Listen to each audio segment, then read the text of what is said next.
Hello and welcome to SPMIS Academy. Today we'll analyze important newspaper articles of 30th June 2025. Please note you can download the PDF version of today's newspaper analysis by clicking the link given in the comment section. This is the list of the topics that we'll be covering from today's newspaper. The first topic is about interlinking of rivers. This topic is important from our syllabus GS paper 1 geography point of view. Also useful for GS paper 3 from disaster management perspective.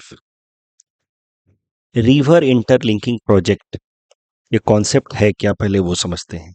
देखिए, भारत में कई सारी ऐसी नदियां हैं जिनके अंदर water surplus amount में रहता है। इस कारण से आसपास के एरियाज में अक्सर फ्लड की सिचुएशन देखने को मिलती है। At the same time there are lot of reasons in India जहाँ की नदियों के अंदर पानी जो है आसपास के रिक्वायरमेंट के हिसाब से काफ़ी कम है, यानी कि उनको कहा जा सकता है डेफिशिएंट रिवर सिस्टम। तो फिर एक ओवरऑल ब्रॉडर कॉन्सेप्ट डेवलप हुआ कि क्यों ना भारत की ज़्यादातर इम्पॉर्टेंट नदियों को आपस में जोड़ दिया जाए। इससे क्या होगा कि जहाँ पे पानी एक्सेस फॉर्म में है, सरप्लस में है, वहाँ से वो पानी को ट्रांसपोर्ट करके मूव करा करके उन रीजन्स में पहुँचाया जा सकेगा जहाँ पे वाटर की डेफिशिएंसी है। और इसी आइडिया के बेसिस पे ये कॉन्सेप्ट आया inter linking project of reverse in India. ये कॉन्सेप्ट पहली बार जिसने डिस्कस किया वो थे sir Arthur cotton, chief engineer of Madras presidency. उन्होंने ये आइडिया को दिया था 1919 में। उस आइडिया को बार बार अलग अलग फोरम्स पे डिस्कस किया गया। One serious attempt was taken in 1970s in this particular line, जब उस टाइम के union irrigation minister doctor KL Rao ने इस आइडिया को वापस से सजेस्ट किया गवर्नमेंट ऑफ इंडिया को कि हमें भारत के इंपॉर्टेंट नदियों को आपस में जोड़ना चाहिए। और फिर 1980 में मिनिस्ट्री ऑफ इरिगेशन ने, जिसका नाम अब हो गया है मिनिस्ट्री ऑफ वाटर रिसोर्स, उस टाइम में था मिनिस्ट्री ऑफ इरिगेशन, तो 1980 में मिनिस्ट्री ऑफ इरिगेशन ने सेंट्रल वाटर कमीशन के साथ मिल करके एक प्लान बनाया जिसका नाम है नेशनल पर्सपेक्टिव प्लान, जिसका गोल था कि भारत के इंपॉर्टेंट नदियों को आपस में जोड़ा जाए ताकि ये जो डेफिशिएंसी एंड सरप्लस का कंसर्न है उसको हम लोग रिजॉल्व कर पाए।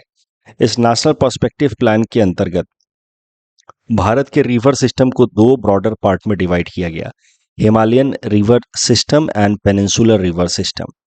और हिमालयन रिवर सिस्टम के अंदर 14 मेन नदियों को आइडेंटिफाई किया गया, पेनिनसुलर रिवर सिस्टम के अंदर 16 मेन नदियों को आइडेंटिफाई किया गया।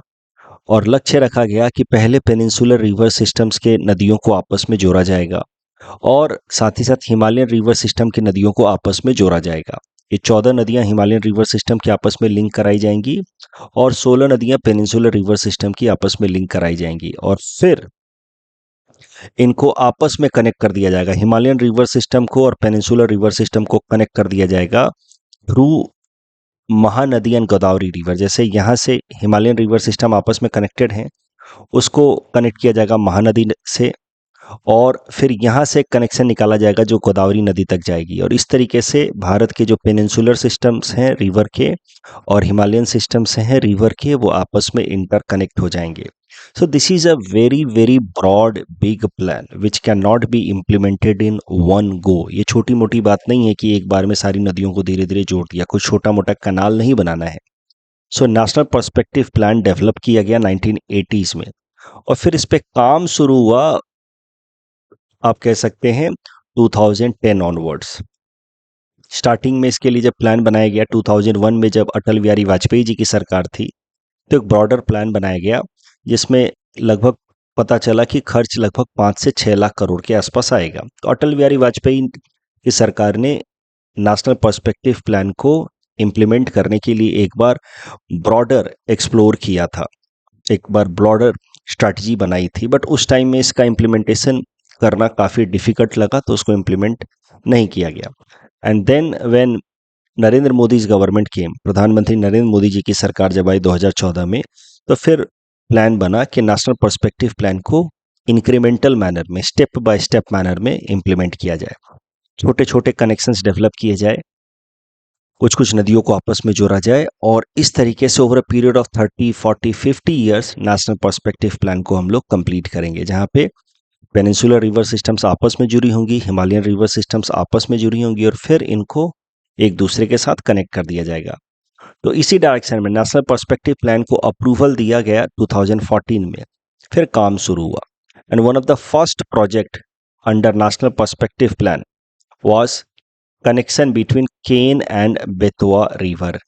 केन नदी से बेतवा नदी को जोड़ा गया with help of Ken Betwa link canal. ये जो आप देख रहे हैं केन बेतवा लिंक कनाल, ये केन बेतवा लिंक कनाल जो है वो बुंदेलखंड रीजन से गुजरता है मध्य प्रदेश की, और उस एरिया में जनरली इरिगेशन की प्रॉब्लम देखने को मिलती है। तो इस पर्टिकुलर एरिया में वाटर स्कैरसिटी के प्रॉब्लम को रिजॉल्व करने में मदद मिलेगी with help of this Ken Betwa link canal which has been now successfully implemented. तो इसमें किया क्या गया है कि केन नदी के ऊपर एक डैम बनाया गया है, दौधन डैम, जिसकी मदद से surplus water of Ken river is being diverted towards Betwa river. इससे क्या है कि ये जो ट्रांजिशन एरिया है बुंदेलखंड एरिया, वहाँ पे वाटर स्कैरसिटी की प्रॉब्लम रिजॉल्व होगी। केन नदी का सरप्लस वाटर बेतवा नदी तक पहुंचाया गया है। लेकिन हाँ, कुछ एनवायरमेंटल कंसर्न्स भी देखने को मिले, क्योंकि जहाँ पे ये दौधम डैम बनाया गया है, डैम बनाने के बाद क्या किया जाता है, पानी को स्टोर किया जाता है और फिर उस पानी को डाइवर्ट किया जाता है इन अनदर डायरेक्शन। तो पानी को स्टोर करने के लिए एक लार्जर एरिया को इवैक्यूएट करना पड़ता है। कई सारा जो वहाँ पे लैंड है वो वाटर से सबमर्ज हो जाता है। तो ये जो दौधन डैम है उसके आसपास में एक इम्पॉर्टेंट इकोलॉजिकल सिस्टम है पन्ना टाइगर रिजर्व, उसका कई सारा एरिया जो है वाटर में सबमर्ज हुआ which had a negative impact on local species like vultures and jackals. तो अभी तक तो एक ही मेजर इंपॉर्टेंट प्रोजेक्ट डेवलप हो पाया है under national perspective plan which is Ken Betwa link project. Assam के अंदर अगर बात की जाए तो जो इम्पोर्टेंट प्रोजेक्ट्स असम के अंदर लाए जा सकते हैं under this national perspective plan वो है मानस, संकोस, तीस्ता नदी को आपस में जोड़ करके फिर उनके सरप्लस वाटर को गंगा नदी में ट्रांसपोर्ट किया जाना। दूसरा ऑल्टरनेटिव एक्सप्लोर किया जा रहा है असम के अंदर, जोगीघोपा तीस्ता के पानी को ट्रांसपोर्ट किया जाए into Farakka barrage of Ganga river. तो ये दो इंपॉर्टेंट प्रोजेक्ट्स असम के अंदर एक्सप्लोर किए जा रहे हैं under national perspective plan. Overall लक्ष्य यही है कि जो ब्रह्मपुत्र नदी की इंपॉर्टेंट ट्रिब्यूटरीज हैं उनके वाटर को डाइवर्ट किया जाए टुवर्ड्स गंगा। इससे क्या है कि ब्रह्मपुत्र प्लेन में जो हर साल मैसिव फ्लड आता रहता है specially during the monsoon time, उसको थोड़ा कर्व किया जा सके, प्लस जो फ्लड के साथ साथ इरोजन होता रहता है, lateral erosion on the banks of Brahmaputra river, वो भी कम हो पाए। तो ये दो इंपॉर्टेंट प्रोजेक्ट्स आसाम से हैं नेशनल पर्सपेक्टिव प्लान में। तो आगे से कभी फ्लड रिलेटेड अगर क्वेश्चन आए आसाम के अंदर तो सॉल्यूशन में आप ये भी बता सकते हैं कि नेशनल पर्सपेक्टिव प्लान के अंतर्गत जो एक्सेसिव वाटर को ट्रांसपोर्ट करने का प्लान है from the tributaries of Brahmaputra, that also needs to be explored. इस टॉपिक डिस्कशन के बेसिस पे प्रीलिम्स प्रैक्टिस क्वेश्चन है। Please attempt this question and submit the answer in the comment section. Mains में UPSC ने ऐसा प्रश्न पूछा था इंटरलिंकिंग ऑफ रिवर से संबंधित। ये सवाल 2020 में सवाल आया था। आप इस क्वेश्चन को अटेम्प्ट कर सकते हैं। हिंट्स तो मैंने दे ही रखा है। क्या क्या चैलेंजेज आएंगे मैं थोड़ा सा बता देता हूँ। देखिए, इंटरलिंकिंग ऑफ रिवर्स के ब्रीफ हिस्ट्री आप बता देंगे, नेशनल पर्सपेक्टिव प्लान वगैरह बता देंगे, बेनिफिट्स बताएंगे, फ्लड कंट्रोल में मैनेज हेल्प करेगा, ड्रॉट कंट्रोल में हेल्प करेगा, hydro power management, irrigation benefit and all, employment generation, navigation में हेल्पफुल रहेगा। बट चैलेंजेस क्या क्या हैं? एक चैलेंजेस है कि ये जो नेशनल पर्सपेक्टिव प्लान बनाया गया है it is anthropocentric view about flood and drought. देखिए, flood and drought are challenge for humans, but flood and drought, and that too regular flood and drought every year, is important for many other ecosystems to survive and thrive. हो सकता है कि जब हम flood and drought को पूरी तरह से कंट्रोल कर लें तो नेचुरल प्रोसेसेस को हम रिस्ट्रिक्ट कर रहे हैं। एक पर्टिकुलर एरिया में फ्रीक्वेंट फ्लड अगर ना आए तो उससे बाकी लोकल इकोसिस्टम को नुकसान हो सकता है and that can start reflecting impact in some other way. For example, जैसे हर साल जब फ्लड आता है तो कई सारे जो वीक एनिमल्स हैं वो उस फ्लड में बह जाते हैं। इसको एथिक्स पर्सपेक्टिव से मत देखिए, एनवायरनमेंट पर्सपेक्टिव से बस देखिए। वीक एनिमल जो है फ्लड में मारे जाते हैं। तो इससे क्या है कि माना जाता है कि सिस्टम जो है वो अपने आप को रीजुविनेट करता रहता है, सर्वाइवल ऑफ द फिटेस्ट का कॉन्सेप्ट अप्लाई होता रहता है, and only the better built animals survives over period of time. In animals की जो जीन्स है वो बेहतर होते रहती है। ये काजीरंगा नेशनल पार्क में जो हर साल आसपास में जो फ्लड आता रहता है, उसके पॉजिटिव इम्पैक्ट में हमने एक बार बहुत पहले न्यूज़पेपर एनालिसिस में देखा था। This report was published by N environmental agency.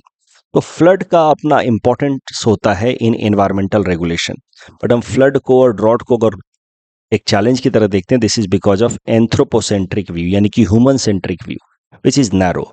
International concerns भी आएंगे इस नेशनल पर्सपेक्टिव प्लान के, स्पेशली विथ बांग्लादेश, क्योंकि बांग्लादेश के साथ भारत 54 नदियों को शेयर करता है, तो वहां से डिस्प्यूट देखने को मिल सकता है।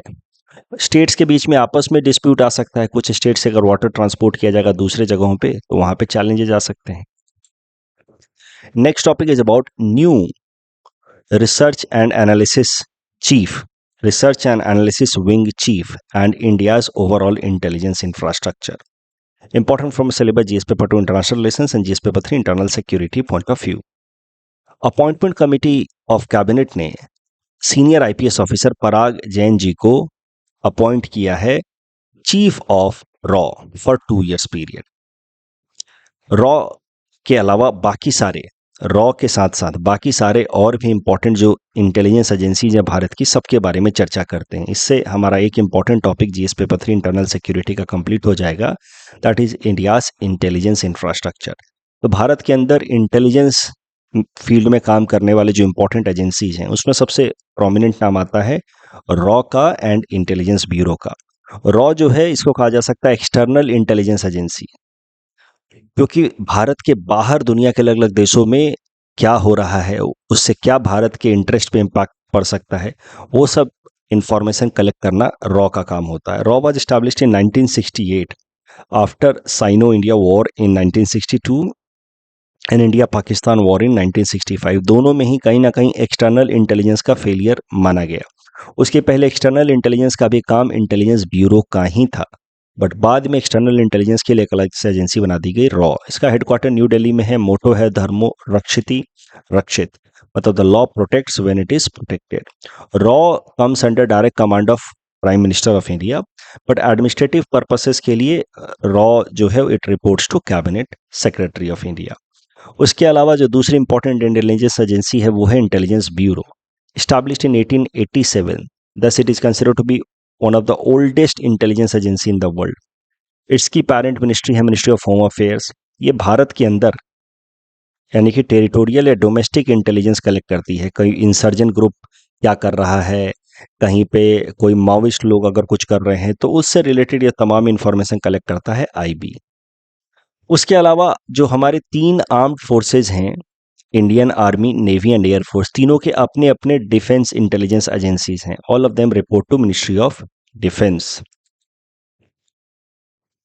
तो ये 3 मुख्य एजेंसीज हो गई विथ रिस्पेक्ट टू इंटेलिजेंस। उसके अलावा और भी कुछ एजेंसीज हैं, ऑर्गेनाइजेशन हैं, जैसे NTRO, national technical research organisation. इसका काम होता है टेक्निकल इंटेलिजेंस प्रोवाइड करना। So it works in the field of preventing cyber attacks, cyber security को स्ट्रेंथन करने में काम आता है। कम्युनिकेशन एंड इंफ्रास्ट्रक्चर सिस्टम की कोई सैटेलाइट पे अटैक ना हो जाए, हमारा का पूरा जो कम्युनिकेशन सिस्टम जो है वो डिस्ट्रॉय ना हो जाए, क्योंकि फिर तो सारे के सारे एजेंसी जो हैं वो कोलैप्स कर जाएंगे इंटेलिजेंस एजेंसीज। तो भारत की जो साइबर इंफ्रास्ट्रक्चर है उसकी security from external threat mainly, उसको इंश्योर कराने के लिए बॉडी है एनटीआरओ। ये पूरा पूरा टेक्निकल इंटेलिजेंस प्रोवाइड करता है, national technical research organisation NTRO. इसके अलावा financial intelligence unit of India, ये बेसिकली फाइनेंशियल क्राइम जैसे कि मनी लॉन्ड्रिंग, टेरर फाइनेंसिंग, इन सब चीज़ों पे नज़र रखती है। उसके अलावा कारगिल वॉर के दौरान अलग अलग जो इंटेलिजेंस एजेंसी हैं उनके बीच में कोऑर्डिनेशन की थोड़ी कमी देखी गई थी, तो उसके बाद बनाया गया multi agency centre which provides real-time intelligence sharing between about 28 intelligence and security agencies of India. अभी हाल फिलहाल में national crime record bureau NCRB जो भारत के अलग अलग स्टेट्स में कितने क्राइम हो रहे हैं, किस किस तरीके के क्राइम हो रहे हैं, उसका डाटा मेंटेन करता है। उसने डेवलप करवाया है CCTNS, crime and criminal tracking network system, जिसकी मदद से स्टेट पुलिस अलग अलग स्टेट की, उनके यहाँ पे कौन कौन से क्राइम हो रहे हैं, उसको वो अपने कोर एप्लीकेशन सिस्टम यानी कि अपना क्लाउड सिस्टम, CAS मतलब कोर एप्लीकेशन सिस्टम, यानी कि उनका अपना क्लाउड सिस्टम पे सारे डेटा को इनपुट देते रहते हैं। अब कोई भी FIR होता है, कोई भी केस होता है, तो उसको अपने कोर एप्लीकेशन सिस्टम पे अपडेट करती है स्टेट पुलिस, और सारे स्टेट पुलिस की कोर एप्लीकेशन सिस्टम आपस में इंटरलिंक्ड है, जो सेंट्रल गवर्नमेंट के कोर एप्लीकेशन सिस्टम से भी लिंक्ड है, जिससे मिनिस्ट्री ऑफ होम अफेयर्स को इन्फॉर्मेशन मिलता रहता है। नेशनल क्राइम रिकॉर्ड ब्यूरो को भी इन्फॉर्मेशन मिलता रहता है। मिनिस्ट्री ऑफ होम अफेयर्स को जब इन्फॉर्मेशन मिलता है तो वो इन्फॉर्मेशन फिर बाकी जो भारत की इंटेलिजेंस एजेंसी है उनके साथ शेयर किया जाता है। तो इस तरीके से एक डिटेल्ड ई सिस्टम डेवलप किया जा रहा है, जिसकी मदद से भारत के अंदर जो क्रिमिनल एलिमेंट्स हैं, ऑर्गेनाइजेशंस हैं, उनके डेटा स्टेट पुलिस के पास अगर आते हैं तो सेंट्रल एजेंसीज के पास भी शेयर हो जाएं with help of this detailed network, जिसका नाम है crime and criminal tracking network system. It will work under Ministry of Home Affairs. It connects all state police with central agencies, and it is being developed by National Crime Record Bureau. National Security Advisor उसके अलावा एक important role play करते हैं in developing coordination amongst different intelligence agencies. आपको पता है कि अजीत डोवाल साहब मौजूदा टाइम में नेशनल सिक्योरिटी एडवाइजर हैं। National security adviser directly reports to prime minister of India और national security and intelligence issues. CCTNS के ऊपर ये प्रीलिम्स प्रैक्टिस क्वेश्चन है। Attempt this question and submit the answer in the comment section. 1965 का जो war हुआ था भारत और पाकिस्तान के बीच में, उसका क्या इम्पैक्ट आया भारत के ऊपर, क्यों हुआ और क्या इम्पैक्ट आया? उसमें मेनली एक इम्पैक्ट जो आया वो था इस्टेब्लिशमेंट ऑफ रॉ। उस टाइम में हमें रियलाइज हुआ कि एक्सटर्नल फैक्टर्स के लिए we should have a different intelligence agency and then रॉ वाज एस्टैब्लिश्ड। बाकी भी कुछ फैक्टर्स हैं, एक बार इसको अटेम्प्ट कीजिए। Next topic is about Kolhapuri chappals and GI tag, important from our syllabus GS paper 3 Indian economy point of view. Current context ये है कि प्राडा जो एक इटालियन लग्जरी फैशन ब्रांड है, उसने अपने एक शो के दौरान एक प्रोडक्ट लॉन्च किया for main collection, main spring and summer collection 2026। उसमें उसने जो इस तरह के सैंडल्स को एग्जिबिट किया वो पूरी तरह से मिल रहे थे with Kolhapuri chappals which are very popular in Maharashtra and nearby states. Kolhapuri chappal को भारत में GI टैग मिला हुआ है और प्राडा ने कोल्हापुरी चप्पल जैसे प्रोडक्ट को एग्जिबिट किया अपने एक फैशन शो में without giving any credit to the local artisans of Kolhapur. तो फिर इस कारण से बहुत क्रिटिसिज्म झेलने को मिला। तो बाद में प्राडा ने वो क्रेडिट दिया कि हाँ हाँ ठीक है, हमने कोल्हापुर से के चप्पलों से ये अपने प्रोडक्ट का इंस्पिरेशन लिया है। पर सिर्फ क्रेडिट देने से काम तो चलेगा नहीं, नाम लेने से तो काम चलेगा नहीं। लोकल आर्टिसन जो है कोल्हापुर के, वो 250 से 400 रुपए कमाते हैं पर पेयर ऑफ दिस कोल्हापुरी चप्पल, जबकि प्राडा का एक प्रोडक्ट जो है वो 1-1 लाख रुपए, 1.5 लाख रुपए का है। तो अब डिमांड ये भी चल रही है कि जो कोल्हापुरी चप्पल है जिसको GI टैग मिला हुआ है, इनके आर्टिसंस को थोड़ा इकोनॉमिक बेनिफिट भी प्रोवाइड करे Prada from the product that it has launched in line with Kolhapuri chappals. तो जो कमाई हो उसका कुछ एक परसेंट, 10% भी अगर कोल्हापुरी आर्टिसंस को मिलेगा तो उससे लोकल इकोनॉमी को फायदा मिलेगा। ये भी डिमांड चल रही है। प्राडा ने हाल फिलहाल में क्रेडिट दे दिया है कि this product has been inspired from Kolhapuri artisans. Kolhapuri chappal को मिला हुआ है GI tag, but the problem with GI tag is कि it provides protection against copying in Indian market but not abroad. तो इस पर्टिकुलर केस में Prada is not under any legal compulsion to provide economic benefit to Kolhapuri artisans who make Kolhapuri chappals. ये तो एक current मामला हो गया, लेकिन इस मामले से रिलेट करके हम लोग GI टैग्स के बारे में कुछ ऐसी चीजें पढ़ लेते हैं जो मेंस में पूछी जा सकती है। GI मतलब जोग्राफिकल इंडिकेशन टैग। किसी भी प्रोडक्ट को जब GI टैग मिलता है, जैसे मूगा सिल्क फ्रॉम असम, उसको GI टैग मिला, तो उसका क्या मतलब होता है? GI टैग किसी भी प्रोडक्ट को मिलने का मतलब है कि वो 2 चीजें रिप्रेजेंट करता है। एक, द प्लेस ऑफ ओरिजिन, कि कहाँ से ये जनरेट हो रहा है। जैसे बनारसी साड़ी, तो मतलब अगर किसी साड़ी को कहा जा रहा है कि ये बनारसी साड़ी है, उस पे जीआई टैग लगा हुआ है, तो इसका मतलब वो साड़ी बनारस में ही बनी होगी और कहीं नहीं बन सकती। दूसरा, it must represent some special quality. तो हर एक जीआई प्रोडक्ट के कुछ स्पेशल क्वालिटीज बताए जाते हैं और वो क्वालिटी मीट करनी होगी उस प्रोडक्ट को अपने आप को बनारसी साड़ी कहने के लिए। तो अगर बेसिकली आप एक साड़ी बना रहे हैं जो बिल्कुल बनारसी साड़ी की क्वालिटी है, बट उसको आपने बनारस में नहीं बनाया है, कहीं और बनाया है, तो आप उसको बनारसी साड़ी नहीं कह सकते। दूसरा, अगर आपने कोई साड़ी ऐसी बनाई है जो बनारस में बनाई है बट उसकी क्वालिटी बनारसी साड़ी जैसी नहीं है, तो भी आप उसको बनारसी साड़ी नहीं कह सकते। तो बेसिकली जीआई टैग इस्तेमाल करने के लिए अपने प्रोडक्ट के ऊपर आपको वो प्रोडक्ट उस पर्टिकुलर लोकेशन पे बनाना होगा और एक पर्टिकुलर क्वालिटी भी मीट करनी होगी। जीआई टैग्स आखिर दिए क्यों जाते हैं? देखिए, कुछ स्पेशल तरीके के प्रोडक्ट्स होते हैं, उनका बड़ा नाम होता है, रेपुटेशन होता है मार्केट में, तो रेपुटेशन के कारण डिमांड भी बढ़ती है। अब जब डिमांड बढ़ती है तो देयर आर ह्यूज चांसेस कि फेक प्रोडक्ट्स भी आए। बनारसी साड़ी बोल करके खराब खराब साड़ियाँ, पुअर क्वालिटी की साड़ियाँ लोग बेचें बनारसी साड़ी बोल करके, तो उससे क्या है कि फेक प्रोडक्ट से उन प्रोडक्ट्स का रेपुटेशन खराब होगा। जो लोकल आर्टिसंस हैं, जेन्युइन आर्टिसंस, उनका इकोनॉमिक इंटरेस्ट कॉम्प्रोमाइज होगा। तो इसी कारण से जीआई टैग का कॉन्सेप्ट लाया गया है। आप वैसा प्रोडक्ट बना सकते हैं, जैसे बनारसी साड़ी जैसा प्रोडक्ट आप बना सकते हैं, लेकिन अगर आपने बनारस में नहीं बनाया है, कहीं और बनाया है, बट क्वालिटी वही है, तो आप उसको बनारसी साड़ी बोल नहीं सकते, बनारसी साड़ी का जीआई टैग इस्तेमाल नहीं कर सकते। तो कोई भी प्रोडक्ट का जीआई टैग मिलने के लिए और जीआई टैग का इस्तेमाल करने के लिए क्वालिटी होनी चाहिए एंड प्लेस भी वही होना चाहिए, ताकि आप जीआई टैग इस्तेमाल कर पाए। Two criterias has to be made, quality as well as place of origin. GI tag के लीगल प्रोविजंस की बात की जाए तो भारत में जीआई टैग दिए जाते हैं किसी भी प्रोडक्ट को as per GI act of 1999। ये कानून जो भारत में लाया गया है जीआई टैग देने के लिए, it has been brought in line with TRIPS agreement of WTO.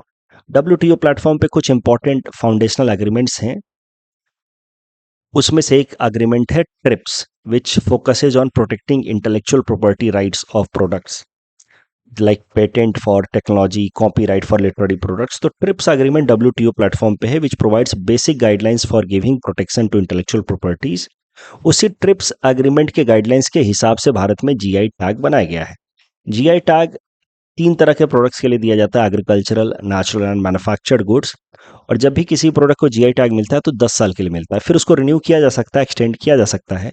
Bharat में जो पहला प्रोडक्ट जिसको जीआई टैग मिला वो था Darjeeling T, and that GI tag was given in year 2004-5। Assam से इंपॉर्टेंट जीआई टैग्स प्रोडक्ट्स की बात की जाए तो Assam Orthodox T, Karbi Anglong ginger, Tezpur लीची, काजी नींबू, जिदिमा राइस, ये सब कुछ याद रखना होगा आपको। असम से important GI products. Agriculture products में ये नाम लिख सकते हैं आप। हैंडलूम एंड हैंडीक्राफ्ट में आप लिख सकते हैं Muga silk of Assam, Assam's Eri silk, Assam Pat silk, सुआल कुची सिल्क, गमोसा ऑफ असम, ये सब आप मेंशन कर सकते हैं हैंडलूम एंड हैंडीक्राफ्ट प्रोडक्ट्स में। इस टॉपिक डिस्कशन के बेसिस पे प्रीलिम्स प्रैक्टिस क्वेश्चन है, please attempt this question and submit the answer in the comment section. ये जो दूसरा स्टेटमेंट मैंने बना करके दिया है कि Assam's Karbi Anglong ginger is the only spice from the state with GI status, ये स्टेटमेंट मैंने बनाकर दे तो दिया है, but I am myself not sure, I will be honest, I am myself not sure कि ये स्टेटमेंट सही है या गलत है। आप लोग थोड़ा सा अपने लेवल पे भी और रिसर्च कीजिए, अगर आपको पता है तो कमेंट सेक्शन में भी मुझे लिख करके बताइए। मेरे हिसाब से स्टेटमेंट सही है कि जिंजर के अलावा, कार्बी एंगलोंग जिंजर के अलावा और कोई ऐसा स्पाइस नहीं है जिसको असम से जीआई टैग मिला है, लेकिन इसका कोई मुझे ऑथेंटिक सोर्स नहीं मिल रहा है। आप बताइए कि ये स्टेटमेंट सही है नहीं। अगर आपको लगता है कि कोई दूसरा ऐसा स्पाइस भी है जिसको असम से जीआई टैग मिला है तो please let me know through the comment section. Mains में आपसे ऐसे जीआई टैग पे प्रश्न पूछा जा सकता है, what is GI tag, discuss the problems and benefits associated with GI tag with special focus on Assam, ऐसा भी बोल सकते हैं वो लोग। जीएस पेपर 3 में भी आपसे वो पूछ सकते हैं about GI tag and they can ask with special focus on Assam. तो असम के जीआई प्रोडक्ट्स के बारे में भी कुछ लिखना चाहिए आपको और कुछ उसके चैलेंजेस बताने चाहिए। Next topic is about food apps changing Indian society. ये टॉपिक डिस्कशन बड़ा यूजफुल हो सकता है GS paper through 4 ethics and integrity के लिए प्लस एसे राइटिंग के लिए। यहाँ पे कुछ कुछ अलग अलग आइडियाज हम लोग डिस्कस करेंगे। देखिए, एक रिसर्च पेपर पब्लिश हुआ आईआईटी गुवाहाटी में। आईआईटी गुवाहाटी के एक रिसर्चर ने पब्लिश किया बेसिकली। उसके हिसाब से जो फूड डिलीवरी एप्स हैं जैसे स्विगी एंड जोमेटो, उनका भारत के समाज पे बड़ा इम्पैक्ट पड़ रहा है। कुछ पॉजिटिव भी है, कुछ नेगेटिव भी है।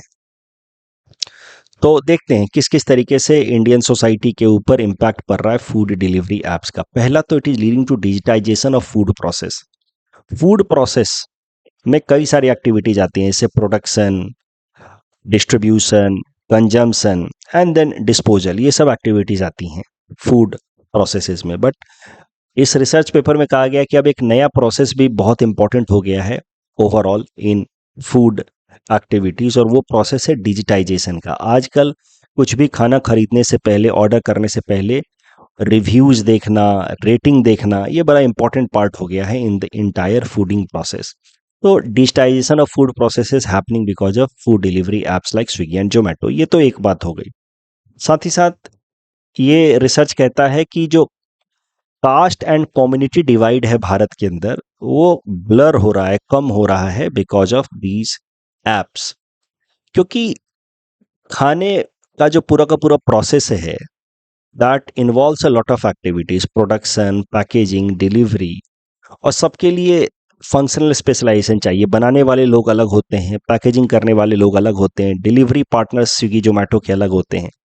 तो अब अलग अलग धर्म के लोग, अलग अलग जाति के लोग अलग अलग स्टेजेस में इन्वॉल्व हैं, फंक्शनल स्पेशलाइजेशन है। इस कारण से जो खाना बनाने का जो पूरा का पूरा प्रोसेस है और खाने का जो पूरा प्रोसेस है, जो बदल रहा है समाज में because of this food apps, उस कारण से कास्ट एंड कम्युनिटी डिवाइड भी कम हो रहा है। पहले क्या होता था कि या तो हम अपने घरों में खाना बनाते थे, नहीं तो बाहर रेस्टोरेंट में जाते थे। अब रेस्टोरेंट में भी अलग अलग कास्ट या कम्युनिटी के लोगों का अपना एक fix type set of restaurant ही रहता था कि हम तो यहीं जाते हैं जी, यहाँ पे इस कम्युनिटी के लोग हैं या इस कास्ट के लोग हैं, तो वहाँ जाते थे। लेकिन अब चूंकि चीज़ें इतनी कॉम्प्लेक्स या इंटीग्रेटेड हो गई हैं because of rise of this food delivery apps, कि अब आपको वो सेग्रीगेशन मेंटेन कर पाना थोड़ा कठिन है, और इस कारण से कास्ट एंड कम्युनिटी डिवाइड जो है वो कम हो रहा है। आप जब खाना ऑर्डर कर रहे होते तो आपको थोड़ी पता होता है कि आपका जो डिलीवरी पार्टनर होने वाला है वो किस कास्ट का होने वाला है, किस कम्युनिटी का होने वाला है। तीसरा most important point, changing food preferences. हमारा जो फूडिंग कल्चर है, क्यूजीन कल्चर है, वो बदल रहा है। पिज़्ज़ा, बर्गर, पास्ता खा रहे हैं तो उसका हेल्थ पे भी इम्पैक्ट होगा। फ्रेंच फ्राइज खा रहे हैं, हेल्थ पे भी इम्पैक्ट होगा। प्लस जो खाना बनाने की कला है, जो कुकिंग स्किल्स हैं भारत के अंदर, और जो क्यूजीन वैरायटी है, वो कम हो रही है। अब धीरे धीरे वो जो functional specialisation in food and cooking, वो धीरे धीरे डाइल्यूट हो रहा है। ये तीसरा पॉइंट क्या है, इसको थोड़ा आराम से और डिटेल में समझते हैं, जो इस आर्टिकल में नहीं लिखा है, बट मैं फिर अपने तरफ से वैल्यू एडिशन दे रहा हूं ताकि कुछ हमें एसे और एथिक्स में फायदा मिल जाए। देखिए, लगभग 5 साल 6 साल पुराना एक रिसर्च था यूनिवर्सिटी ऑफ एडिनबर्ग का। उसमें उन्होंने इंडियन क्यूजीन कल्चर को कंपेयर किया था विथ वेस्टर्न क्यूजीन कल्चर या अमेरिकन किचन से कंपेयर किया था। अब इंडियन क्यूजीन्स में वैरायटी बहुत होती है, अलग अलग अलग अलग तरीके का फूड होता है, डोसा से लेकर के छोले भटूरे, और सारे फूड को प्रिपेयर करने के लिए बड़ा ही स्पेशलाइज्ड या प्रॉपर ट्रेनिंग चाहिए होती है। डोसा बनाने के लिए ट्रेनिंग चाहिए, छोले भटूरे बनाने के लिए ट्रेनिंग चाहिए, और रोटी किसी से इतनी आसानी से बनती नहीं है, एक बेसिक सी रोटी। वहीं अगर वेस्टर्न सोसाइटी की बात की जाए तो वहाँ पे वैरायटीज थोड़ी कम है।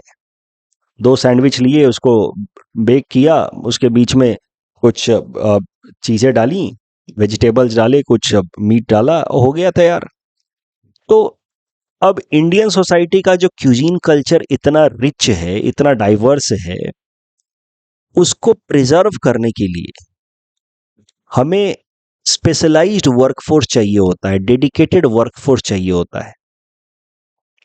इसीलिए औरतें जो हैं इन जनरल समाज में, वो घर का कामकाज देखती हैं, खाने पीने का ध्यान देती हैं बचपन से ही। फिर इसीलिए गर्ल चाइल्ड को थोड़ा सा ट्रेन करना शुरू कर दिया जाता है घर के कामकाज में, मेनली खाने पीने के चीज़ों में, क्योंकि यहाँ पे क्यूजीन कल्चर को अगर जिंदा रखना है तो फिर एक स्पेशलाइज्ड वर्कफोर्स चाहिए, क्योंकि यहाँ का क्यूजीन कल्चर बहुत ही डाइवर्स है, और उसके लिए प्रॉपर ट्रेनिंग चाहिए। 2-4-5 दिन में कोई नहीं सीख सकता रोटी बनाना, 2-4-5 दिन में कोई नहीं सीख सकता छोले भटूरे बनाना, डोसा बनाना, लेकिन हाँ ब्रेड टोस्ट बनाना ये सब सीख जाओगे 2-4-5 दिन में।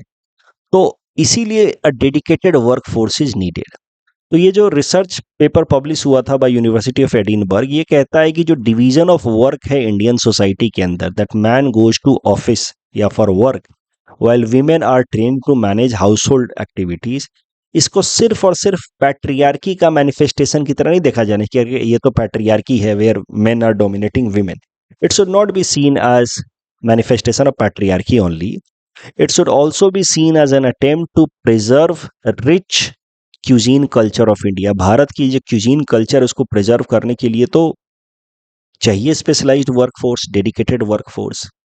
But प्रॉब्लम क्या आ रही है इन अप्रोच से? जो भारत का क्यूजीन कल्चर इतना रिच है उस कारण से विमेन को जो हाउस होल्ड एक्टिविटीज में रिस्ट्रिक्ट किया जा रहा है उसको प्रिजर्व करने के लिए, उस कारण से विमेन का इकोनॉमिक सब्जुगेशन हो रहा है, विमेन का लेबर फोर्स में पार्टिसिपेशन कम हो रहा है। So their economic dependence on male counterpart, जैसे कि शादी से पहले फादर पे, शादी के बाद हस्बैंड पे, वो बढ़ता जा रहा है।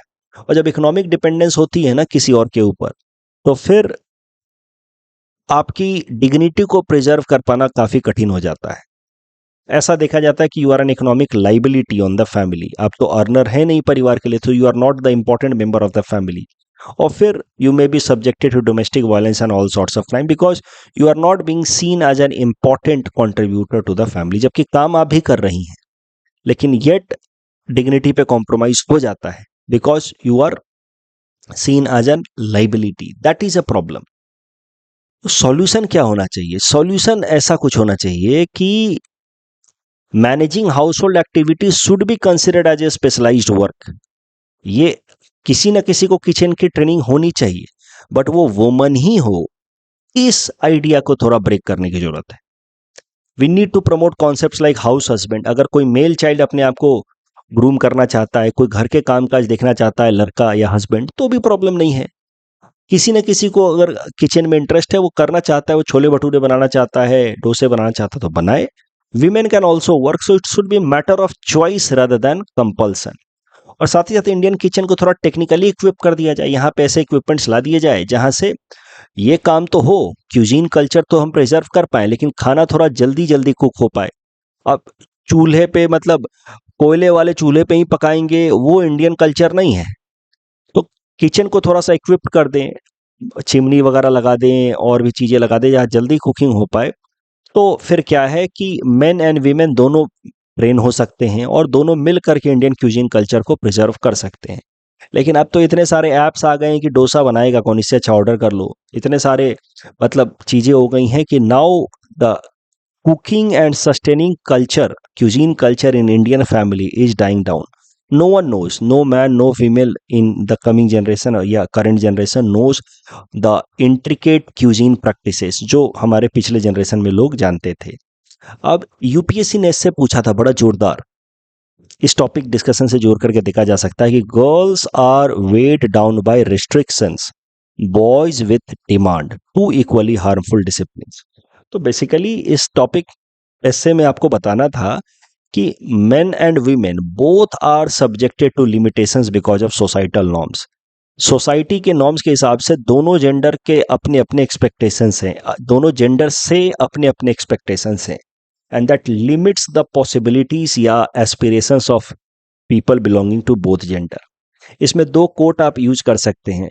फेमिनिस्ट सिमोन डे बिवोर कहती हैं, one is not bore but rather becomes a woman. तो एक औरत कैसी होती है, घर का कामकाज देखे, बच्चों का ध्यान दे, ये डेफिनेशन जो वुमेन के ऊपर इम्पोज कर दिया जाता है, that is not very natural, it is imposed over women and that restriction is faced by women right from womb to tomb. बचपन से ही उसको पढ़ाई के मौके कम मिलते हैं, इकोनॉमिक अपॉर्चुनिटीज कॉम्प्रोमाइज होती है, उसको घर के काम काज में ज़्यादा लगाया जाता है, फिर मैरिजेस कर दिए जाते हैं, then after marriage she has to take care of children and old age people. तो that is limitation. And why it is happening? Because it is coming from the idea that women should take care of the household work. Household work जरूरी है Indian society में, but वो woman ही करे ये जरूरी नहीं है। ऐसे आइडिया को आपको प्रमोट करना है। बॉयज के लिए भी ये जो सिस्टम है जेंडर्ड सोसाइटल रोल्स, ये प्रॉब्लमेटिक है। बॉयज की भी अपनी समस्या है। There is a concept of traditional masculine expectation, जैसे boys do not cry, but boys also sometimes feel very bad from inside, but they have to maintain a particular way or conduct that becomes very difficult for them to manage their own emotional balance and self esteem. तो एक coat है bell hooks का, वो याद कर लीजिए, अच्छा रहेगा। Boys need healthy self esteem. बहुत बार बॉयज को ऐसा लगता है कि they are not boy enough या मैन इनफ, उनको मेंटेन करना पड़ता है खुद को। कहीं सबके सामने रो दिए तो उनका सेल्फ एस्टीम खराब हो जाता है, लगता है यार ये मैंने कैसी हरकत कर दी। But we need to remain human and we need to behave the way a human is expected to. बुरा लगेगा तो रोएंगे। Boys also need love and patriarchy is not healing them either. Patriarchy is being challenging for both men and women. ये जो division of work का जो concept आया है ना, ये लिंक किया जाता है with a theory, anthropological theory, जिसका नाम है मैन द हंटर थ्योरी। कि राइट सिंस सिविलाइजेशन बिगन या settlement began of humans, men have been taking care of outside activity, women are taking care of household activities। और ऐसा इसलिए क्योंकि women को बच्चे का भी ध्यान देना होता है, बच्चे जो हैं वो विमेन से ज़्यादा एसोसिएटेड रहते हैं। इस कारण से women have been engage into household activity. अब हजारों हजारों सालों से हुआ क्या है कि men have been taking care of outside activities, तो मेन जो हैं वो फिजियोलॉजिकली थोड़े से स्ट्रोंगर हो गए हैं, थोड़े से टॉलर स्ट्रोंगर हो गए हैं, जबकि वीमेन जो हैं वो फिजियोलॉजिकली थोड़ी अलग हो गई हैं। जैसे उनका चाइल्ड बर्थ एंड मेंस्ट्रुएशन, वो सब कैपेबिलिटीज उनके अंदर काफ़ी स्ट्रांग है, बट उनका वो सिंस आउटसाइड एक्टिविटीज उन्होंने बहुत नहीं किया, इसलिए फिजिकली वो इतने स्ट्रांग बिल्ट नहीं है। ये कहता है मैन द हंटर थ्योरी। और यही कारण है कि आज के टाइम में ये जो सेग्रीगेशन है वो और बढ़ता जा रहा है, क्योंकि women are not that physiologically evolved, that is why they are not suited for outside activities. अब धूप में जाना, लेबर का काम करना, आर्मी में काम करना, ये सब उनको सूट नहीं कर रहा, because over period of time they have not evolve physiologically. जबकि man has evolve physiologically right since beginning, क्योंकि मैन जो है वो आउटसाइड एक्टिविटी ज्यादा करता रहा है। ये थ्योरी है जो है वो जस्टिफाई करती है, this man the hunter theory justifies कि women should be limited to household activity, men should be taking care of outside activities. लेकिन आपको इस थ्योरी को क्रिटिसाइज करना है, पहले समझाना है ऐसे राइटिंग में, फिर इसको क्रिटिसाइज करना है कि आजकल कई सारे इकोनॉमिक एक्टिविटीज आ गए हैं जहाँ पे women can equally participate without compromising on efficiency. Office के वर्क्स आ गए हैं, white collar job, plus women are also actively now participating into those areas which were traditionally considered to be only for men। जैसे अभी हमने हाल फिलहाल में देखा कि permanent commission of women in Indian Armed Forces has been also allowed by Supreme Court and the first batch also passed from there। So ऐसा कहना, ये जो मैन द हंटर थ्योरी है, ये कहीं ना कहीं जेंडर्ड रोल इन सोसाइटी को प्रमोट कर रहा है, विच इज नॉट जस्टिफाइड। ऐसा कहना है कि women are not physiologically capable या powerful, it is not very much scientific based. ये बस एक प्रोपोजिशन है which does not have much scientific basis. The modern society need to question this theory, ऐसा आपको कंक्लूजन में लिखना है। Next topic is important from plains perspective, national statistics day. हर साल 29 जून यानी कि कल के दिन हमारे देश में मनाया जाता है national statistics day. This celebration is done in order to create awareness about important of statistics. GDP निकालना, अनएम्प्लॉयमेंट डेटा निकालना, स्टैटिस्टिक्स का इंपॉर्टेंस को प्रमोट करने के लिए नेशनल स्टैटिस्टिक्स डे मनाया जाता है। It is birth anniversary of professor PC Mahalanobis, who is founder of Indian statistical institute. इसको मनाया जाता है by ministry of statistics and programme implementation. साल 2025 का थीम है 75 years of national sample survey.